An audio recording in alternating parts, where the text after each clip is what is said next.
Have you ever experienced a moment when, just as you were poised to achieve greatness, something within you silently shattered? Have you ever questioned why, in moments when you needed to be unstoppable, you felt your most vulnerable? This isn't just happenstance. It's not due to insufficient preparation or weakness. There's a darker, more profound force lurking in the depths of your psyche, a force you weren't even aware existed, whispering to you at the brink of every significant moment. It's a presence Nietzsche hinted at, one you've yet to confront bravely. It's there within you, invisible yet influential, silent yet steering your actions, elusive yet undermining your fate. Here's the harsh truth. No amount of preparation, self-belief, or repeated motivational rituals can save you if you don't unlock this secret. Without this understanding, you're destined to falter at critical junctures repeatedly. Each failure, each inward collapse is just a brutal replay of an ignored inner conflict. The real adversary was never external pressures. Those feelings of pressure, fear, and the dizziness of performance are just reflections of something far scarier, your own inability to shoulder the burden of your being. When Nietzsche discussed the concept of eternal recurrence, it wasn't merely intellectual play. It was a dire warning, a challenge. Could you endure living your life repeatedly with all its fears, faults, and failures? Or would you succumb to the cycle of your own fears? The issue isn't the external pressure, it's your confrontation with your inner self. This is the battle no one trained you for, the silent war that consumes you as you maintain an illusion of control. When the weight of public scrutiny suffocates you, it's not the external gaze crushing you. It's the weight of your own self-judgment, your own refusal to face the void. Nietzsche didn't aim to comfort or offer excuses. He recognized that true strength comes from confronting inner demons without expecting salvation.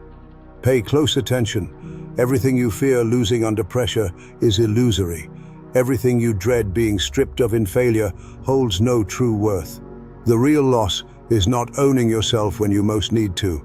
This secret has devoured countless brilliant minds. It's a venom that has muted geniuses, ruined legends, and snuffed out potential fires before they could truly ignite. What differentiates those who thrive under pressure from those who crumble isn't skill, luck, or talent. It's something harsher, more intimidating, something most dare not face. And today, you will.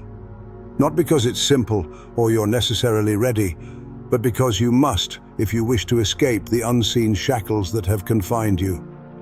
The key to excelling under pressure isn't fleeing from fear, numbing yourself to anxiety, or hiding behind false bravado. The secret, deeply grasped by Nietzsche, lies in learning to dance on the precipice of your own ruin, stepping willingly towards what others deem catastrophic, and embracing anxiety as a constant, albeit unsettling, companion. This path isn't for everyone. It's for those ready to lose everything: their image, ego, need for approval, and craving for acceptance. Because only when you have nothing left to defend, only when you're prepared to rise from the ashes, can you truly perform at your peak. Only then are you genuinely free. Today, you'll understand why previous failures occurred and how to prevent them. Today, you face the enemy, realizing it has always mirrored your own image. Today, you choose whether to remain bound by fear or to break free from the cycle crippling your true potential. This won't be pleasant or comfortable, nor will it be instant, but it will be genuine. In a world rife with artificiality and superficial success, authenticity is the ultimate pursuit. Prepare yourself, because what you're about to learn isn't mere self-help fluff. It's a profound, unvarnished truth, so potent it could permanently transform how you approach the abyss. Even if unbeknownst to you, the abyss has always awaited you. Nietzsche, from the shadows, smiles, knowing that only those who gaze long enough into the abyss discover the strength to transcend mere existence under scrutiny. Are you ready? It doesn't matter. The moment is here regardless. No one taught you how to stand firm when the foundations tremble. No one prepared you to see that pain, doubt, and the intense strain felt at peak moments aren't adversaries to vanquish, but indicators that you're precisely where you need to be. Everyone preached strength, portraying the unrealistic image of an unshakable warrior, a flawless leader. But they didn't reveal the truth, that even the mightiest feel their spirit fracture before making monumental leaps. True courage isn't about the absence of fear, but moving forward even as every fiber of your being urges you to retreat. Nietzsche knew real living involves enduring tensions that would break ordinary individuals. He spoke of transforming pain, not suppressing it, of using the acute discomfort right before pivotal actions as the most potent fuel, leveraging pressure as a tool, not a tormentor. It's not about resisting pressure, but merging with it, until where the agony ends and your strength begins becomes indistinguishable. Most falter under pressure because they believe they must feel good to perform well, waiting for fear to subside, for anxiety to vanish, for doubt to clear. But those moments rarely come, leading to paralysis, withdrawal, and defeat. The stark reality is that feeling secure, prepared, or certain isn't necessary for greatness. Greatness stems from acting despite a constricted heart, a mind teetering on collapse, and hands that tremble yet refuse to falter. If you wish to excel under pressure, understand that your brain isn't wired for it. In evolutionary terms, extreme pressure signaled deadly threats. Our ancestors faced fight-or-flight decisions, not challenges meant for personal growth or achievement.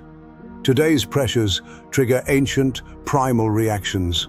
Those hormone surges, the rapid heartbeats, the clouded thoughts are not signs of failure, but the cost of engaging in challenges beyond our forebears' wildest dreams. To truly perform under pressure, you must transcend your instinctual responses. You must embrace the fear, accept the endless excuses your mind generates to flee, and recognize the urge to quit pulsing through your veins.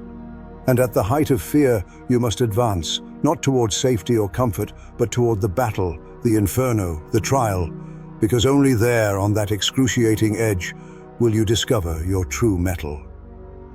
Nietzsche understood something crucial that most overlook. Supreme performance doesn't stem from flawless self-control, but from complete surrender. It comes from immersing yourself in the moment without reservation, from losing yourself in the act, dissolving your identity, fears, and expectations into pure action. The Japanese term this state, mushin, or the mind without mind, where you cease to think about yourself and simply exist in the action. You falter under pressure because you remain preoccupied with yourself, pondering potential failure, others' perceptions, or doubts about your adequacy. Each of these thoughts acts as a barrier, each introspection a betrayal of your potential. The warrior who triumphs under pressure isn't the one who chants positive affirmations, but the one who loses themselves in the midst of battle, who becomes one with their actions, leaving no room for fear or failure. When Nietzsche spoke of the will to power, he wasn't just referring to ambition or control over others.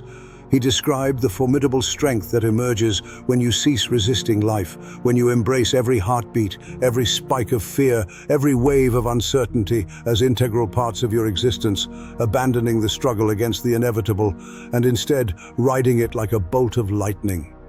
That is the essence of true performance under pressure. You don't conquer the storm, you become it. Now listen closely, for this is what they never taught you. There is no ideal state before taking action. Don't wait to feel confident, calm, or in control. These conditions are illusions when under genuine pressure, and relying on them makes you dependent on luck or circumstances. True mastery involves acting at your highest level precisely when everything within you urges you to flee. When your breathing is erratic, your thoughts scattered, and fear so intense you feel nauseated, right there lies the difference between those who leave a lasting impact and those who fade into obscurity.